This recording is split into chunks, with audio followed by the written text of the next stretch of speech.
Alors bonjour, et pour notre leçon aujourd'hui, on va aller un peu plus en détail dans notre analyse des textes. Et moi, c'est ce que je vais vous offrir, c'est ce que je vous invite à faire aujourd'hui. On va s'intéresser au texte de Genèse 1. Et pour le comprendre, on ne va pas essayer de savoir qui a écrit ce texte-là, dans quelles circonstances, pourquoi, mais on va regarder le texte en tant que tel, on va regarder sa cohérence interne, et pour faire ça, on va regarder la structure interne du texte de Genèse 1. Et comme vous allez le voir, ce n'est pas un texte qui a été écrit de façon aléatoire, un peu au hasard. Tous les mots sont bien choisis dans ce texte-là. On voit une structure qui lui donne un sens. Alors, je vais vous inviter, pendant qu'on fait la vidéo, peut-être à garder votre curseur, votre souris pas loin du pause, parce que des fois, je vais vous inviter à regarder le texte biblique, à y réfléchir, puis ensuite à continuer la vidéo pour voir où est-ce qu'on est rendu, et ainsi faire la recherche un peu par vous-même. Alors, le texte auquel on va s'intéresser, c'est le récit sacerdotal de la création, et ce récit-là, quand on fait une analyse structurelle, bon, la première chose à laquelle on porte attention, c'est les répétitions qu'on a dans le texte. On va regarder s'il y a des expressions ou des mots qui reviennent, ou des fois, bon, des antonymes, des contraires qu'on retrouve à travers le texte. Et je vous inviterai dès maintenant à faire une petite pause, peut-être trouver 5 phrases ou 5 mots qui reviennent souvent, 5 expressions, 5 formules qui reviennent souvent à travers le texte. Et après, vous pourrez continuer à regarder la vidéo et voir si ces éléments-là, ces répétitions que vous avez trouvées, si elles font partie des plus importantes, de celles qui donnent vraiment un sens, qui font partie de la structure du texte et de son articulation. Bon, maintenant que vous avez trouvé donc ces différentes répétitions dans le texte, on va regarder ensemble la structure de ce récit, comme on avait dit, qu'on appelle le récit sacerdotal de la création. Donc, une des premières répétitions que vous avez pu identifier, qu'on voit assez facilement dans le texte, c'est « Il y eut un soir, il y eut un matin, xème jour ». Donc, cette expression-là, cette formule-là, elle revient à travers le texte et elle nous permet de séparer le texte, donc, les 6 journées de la création, jour 1, 2, 3, 4, 5, 6, et de leur attribuer donc des versets. C'est très clair. À la fin du verset 5, on nous dit il y eut un soir, un matin, donc on sait que cette journée-là se termine là. Ça nous permet donc de donner des versets à chacune de ces 6 journées-là. Et ça nous permet aussi de voir qu'il y a évidemment un 7e jour qui se trouve au chapitre 2 du livre de la Genèse. Donc, c'est un peu surprenant, c'est dans un autre chapitre, la division a été faite comme ça, mais cette journée-là, c'est bien évident qu'elle fait partie du récit sacerdotal avec les 6 journées de la création. Donc, ça nous permet donc déjà d'avoir une structure de base. Et si on continue, donc un autre élément que vous avez pu identifier, c'est la répétition du verbe, de la formule d'introduction, on pourrait dire « Dieu dit ». On retrouve ça constamment à travers le texte. Si on compare au texte de Genèse 2, Dieu ne parle pas tellement souvent, il agit beaucoup, mais ici, on a cette formule-là, Dieu dit, qui revient très souvent. Et ça nous permet, encore une fois, donc, de les placer à l'intérieur de notre structure qu'on a déjà observée avec il y a un soir, il y a un matin. Donc, on a un premier Dieu dit au jour 1, on en a un au jour 2, on en a 2 au jour 3, on en a un au jour 4, un au jour 5, et on en a 4 au jour 6. Donc, cette répartition des formules Dieu dit, elles sont pertinentes, elles nous révèlent quelque chose à 3 niveaux. Tout d'abord, on voit que toutes les journées, on a Dieu dit une seule fois, à l'exception de la journée 3 et de la journée 6. Donc, la journée 3, il y a quelque chose de spécial, il se passe quelque chose de plus dans cette journée-là. Donc, c'est la structure du texte qui est en train de nous dire de porter attention à ce verset, à cette journée-là. Et c'est encore plus le cas pour la journée numéro 6, pour le jour 6. Le jour 6, on nous dit 4 fois Dieu dit. Donc, la structure nous dit clairement, portez attention, il y a quelque chose de spécial. Cette journée-là, on va voir tout à l'heure qu'est-ce que c'est exactement. La formule Dieu dit nous permet aussi de remarquer une autre chose. Une deuxième chose, c'est que le jour 7 est un jour un peu spécial comparativement aux autres jours parce c'est le seul jour où on n'a pas de Dieu dit. Hein? C'est le seul jour où Dieu ne parle pas. Alors au niveau structurel, le fait qu'on a 6 journées où on a toujours Dieu dit, Dieu dit, Dieu dit, et pas le 7e jour, ça vient porter notre attention au fait que cette journée-là, c'est une journée différente des 6 autres journées. Et il y a une troisième observation que cette toute simple formule-là, Dieu dit, nous permet de faire, c'est que le premier Dieu dit, il n'apparaît pas en Genèse 1, verset 1. Hein? Si on pourrait dire, mais la première journée, elle est au verset 1, elle apparaît, la première formule, au verset 3. Donc, sur le petit tableau que j'ai préparé pour vous, il faudrait faire la correction, hein? Je l'ai fait volontairement, changer le verset 1 pour le verset 3, parce que la création, elle commence au verset 3. Alors que le jour 1 commence au verset 3. Alors, qu'est-ce que ça signifie, ça? Ça signifie que les 2 premiers versets, si le jour 1 n'est pas encore commencé, eh bien, ils font partie d'une période avant le début, disons, de l'acte créateur de Dieu. Et on va, pour se retrouver dans notre observation, on va appeler cette journée-là le jour 0. Les versets 1 et 2 font partie du jour 0, de ce qu'il y avait avant la création. Okay? Et ça nous permet aussi le fait qu'il y ait un jour 0 avant la création et un jour 7 après la création, ça nous permet de faire un lien entre ces 2 journées-là aussi. Et le lien, je vous dirais, il est renforcé par le fait qu'on retrouve, dans chacune de ces 2 journées-là, on retrouve un trio, le verbe créer, le nom ciel et le nom terre. Hein, le Genèse 1 commence en disant « Au commencement, Dieu créa le ciel et la terre », et on retrouve les 3 mêmes mots à la toute fin du texte. Donc, ça crée un lien. D'abord, ça nous permet de savoir où commence le texte et où est-ce qu'il se termine, mais ça nous permet aussi de faire un lien entre le jour 0 et le jour 7 aussi. Hein? C'est vraiment des éléments de la structure qui nous permettent de faire cette observation-là. Et ça nous permet aussi de voir que le jour 7, dans le fond, un élément qu'il y a, tout à l'heure, on a vu qu'on nous dit toujours « il y eut un soir, un matin, jour 1, 2, 3, 4, 5, 6 », mais il n'y a pas de « il y eut un soir, un matin, jour 7 ». Hein? Cette journée-là, le jour 7, il est comme ouvert sur l'avenir, il n'est pas terminé, on pourrait dire, on fait partie de ce jour 7-là. Et de la même manière, puisque notre structure nous dit qu'il y a un lien entre le jour 0 et le jour 7, eh bien, le jour 0 aussi, il n'y a pas vraiment de début à ce jour 0-là. Ce n'est pas un point particulier. Voici, on commence à partir de là. D'ailleurs, dans le texte biblique, la première lettre, en fait, le premier mot qu'on retrouve dans ce récit-là, c'est Bereshit, qui veut dire au commencement ou en tête. Si on veut être plus proche du texte hébreu. Et la première lettre de ce mot-là, hein, c'est un B en français, et en hébreu, c'est la lettre qu'on appelle bet. Alors, je vous en ai mis un ici, j'ai mis le plus gros bet que j'ai pu essayer de trouver avec mes polices. Il est un peu petit, mais ça nous donne une idée de la forme de la lettre. Et c'est intéressant de savoir que les rabbins juifs, quand ils regardent le texte de Genèse 1, ils se disent, mais ça commence par cette lettre-là, bet, et si on regarde la forme, hein, c'est fermé sur le dessus, c'est fermé en dessous, et c'est fermé à droite aussi. On sait qu'en hébreu, on lit de droite à gauche. Donc, cette lettre-là, elle est comme ouverte sur l'avenir, et ça vient mettre une limite, d'une certaine façon, au texte. C'est-à-dire que tout ce qui se passe avant le jour 1, c'est pas spécifié, on ne nous dit pas exactement où est le point de départ, mais ce qu'on nous dit, c'est que c'est un texte qui est ouvert vers l'avenir. On va avoir les 6 jours de la création, et le 7e jour, qui lui se termine pas non plus. Donc, c'est ouvert à l'infini d'un côté comme de l'autre, et les rabbins juifs se servent de la graphie de la lettre bet pour aller aussi dans ce sens-là. Donc, si on revient à notre structure, déjà, on a trouvé seulement 2 éléments. Ça nous a permis de voir beaucoup de points qui sont importants dans ce récit-là de la création. On pourrait en trouver un troisième, une réplique qu'on voit souvent, c'est « Dieu vit que cela était bon ». Hein? Je suis persuadé que la majorité d'entre vous avaient noté cette répétition-là.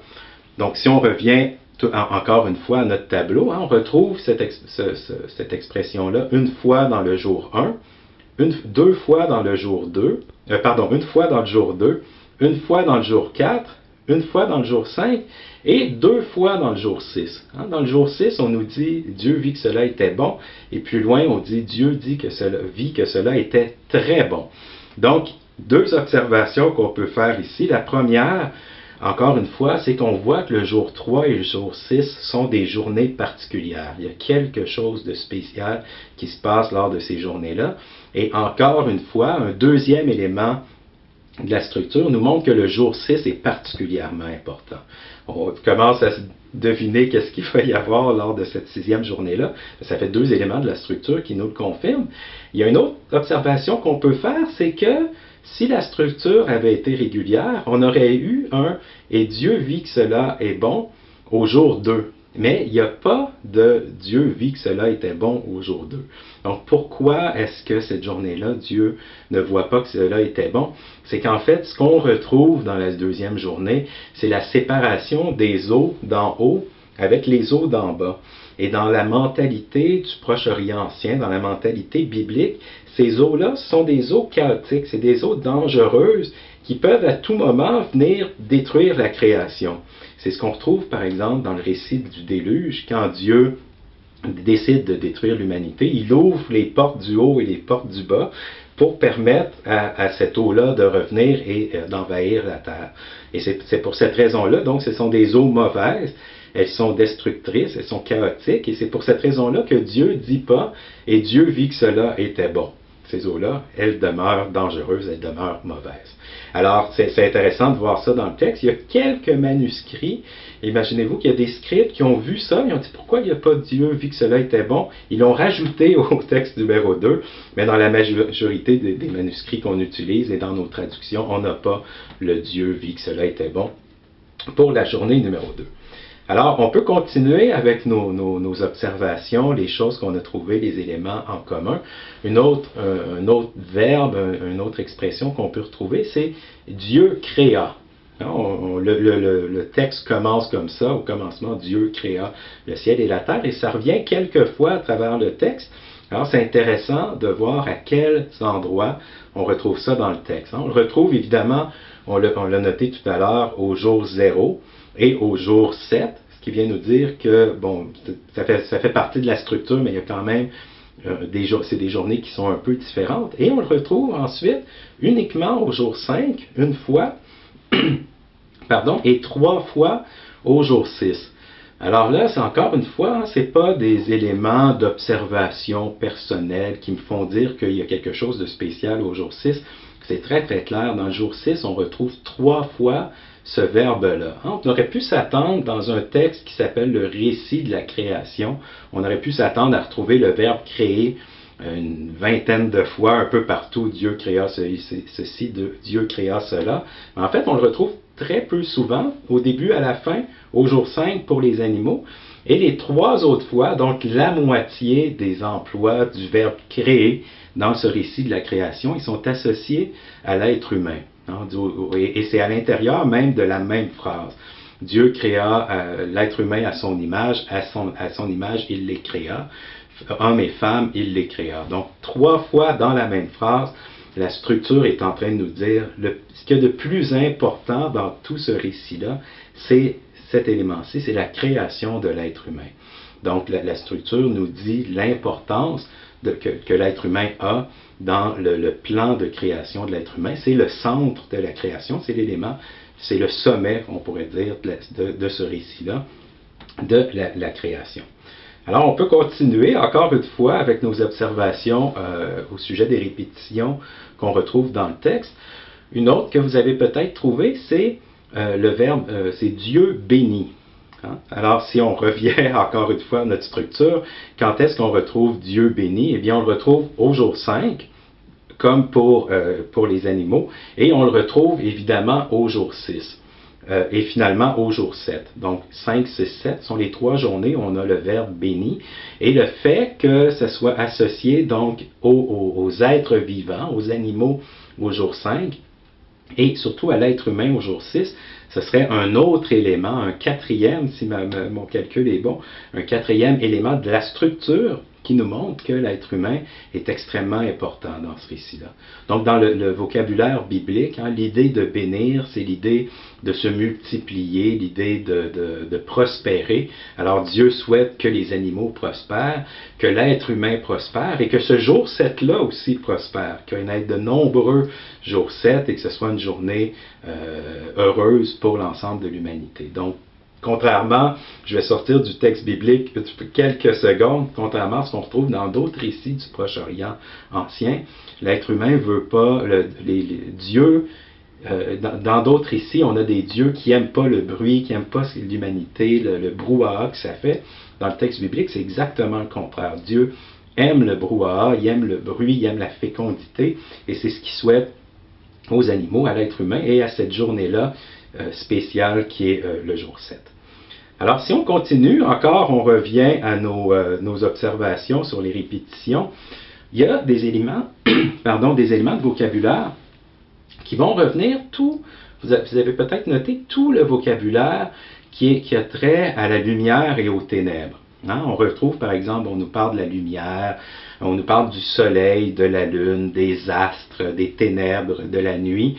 Et donc, ça, c'est un autre élément de vocabulaire qui revient souvent. C'est intéressant, dans nos traductions, on va dire le petit luminaire et le grand luminaire. On connaît bien cette expression-là et on peut se dire, bon, mais c'est pour être poétique, plutôt que de dire le soleil, tout simplement. On utilise une belle formule, le grand luminaire. En fait, oui, ça donne un aspect poétique au texte, mais il y a une autre raison derrière ça, c'est qu'au Proche-Orient ancien, le dieu du soleil s'appelait le dieu Shamash. Et en hébreu, le mot soleil, c'est le dieu Shemesh. C'est la même racine, c'est pratiquement le même mot.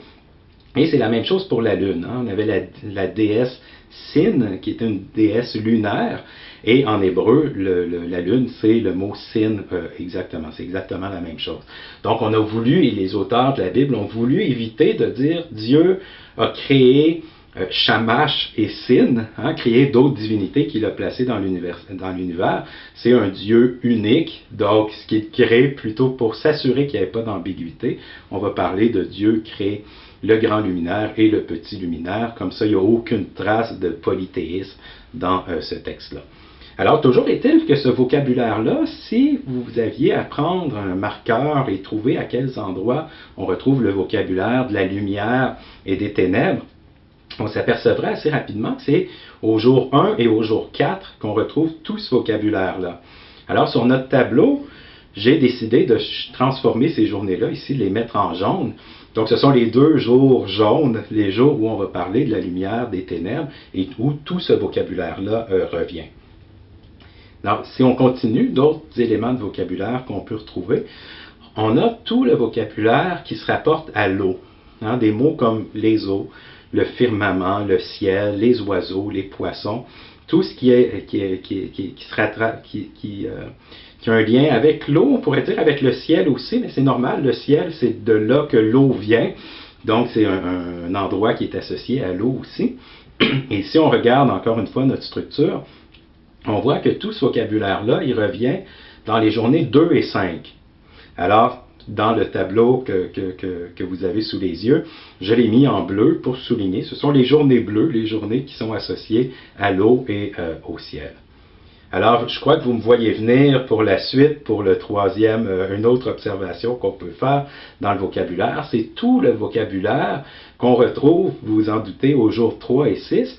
Et c'est un vocabulaire très, très riche au sujet, on pourrait dire, de tout ce qui est végétal. On retrouve des mots comme la terre, verdure, herbe, semence, fruits, arbre. Tout ce vocabulaire-là se retrouve uniquement dans les jours 3 et 6. Alors, dans le petit tableau que je vous ai préparé, évidemment, vous m'avez vu venir sûrement, je l'ai mis en vert pour souligner que ce vocabulaire-là se retrouve dans ces 2 journées-là.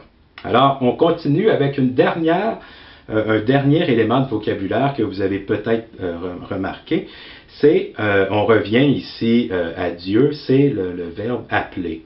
Dieu appela, oui, nomma, quelque chose, et si on essaie de voir dans notre structure où est-ce qu'on retrouve ce vocabulaire-là, on le retrouve au jour 1, au jour 2 et au jour 3, pas dans les autres jours. Alors, c'est en train de nous montrer que dans notre structure, il y a un lien entre le jour 1 et 4, un lien entre le jour 2 et 5, un lien entre le jour 3 et 6, mais il y a une différence entre ces journées-là. Dans une première partie, Dieu crée les choses, on pourrait dire, il appelle les choses, et il se passe quelque chose de différent dans les journées 4, 5 et 6. Et là, je vous poserai la question, vous pourrez mettre sur pause encore si vous le souhaitez pour réfléchir à ça, mais selon vous, quel est le lien qu'on retrouve, par exemple, entre le jour 1 et le jour 4? Il se passe quelque chose dans le jour 1 qui est, on pourrait dire, complété dans le jour 4. Il se passe quelque chose dans le jour 2 qui est complété dans le jour 5. Et il se passe quelque chose dans le jour 3 qui est complété dans le jour 6. Alors, vous pouvez prendre quelques secondes pour y réfléchir. Mais ce qui est intéressant, ce qu'on remarque, c'est que Dieu, dans les jours 1, 2, 3, il va créer des espaces. Il va créer, par exemple, le ciel et le jour et la nuit. Bon, ce sont des espaces temporels, on pourrait dire. Il crée un espace, les eaux d'en haut, les eaux d'en bas. Il crée un espace qui est la terre. Et dans les jours 4, 5 et 6, il va peupler ces espaces-là qu'il a créés dans les jours 1, 2, 3. Donc, jour 1, il crée le jour et la nuit.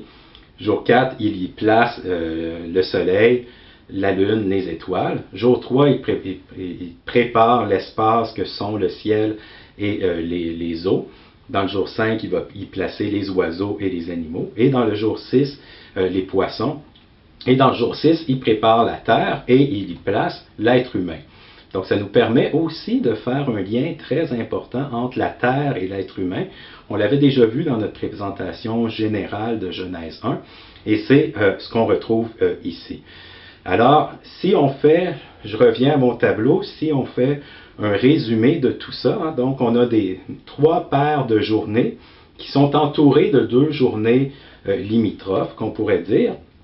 Dans le jour 1, donc, j'ai mis tous les éléments ici qu'on retrouvait. Lumière, ténèbres, ce qui remplit la lumière et les ténèbres. Le ciel, les eaux, ce qui les remplit. La terre, les végétaux et ce qui les remplit. Donc, ça nous montre que ce texte-là, encore une fois, n'a pas été créé au hasard. On a choisi un vocabulaire très, très précis. On a structuré les choses et en regardant la structure, ça nous permet de faire des observations au point de vue théologique qui sont très, très importantes au sujet de la signification possible de ce texte de Genèse 1.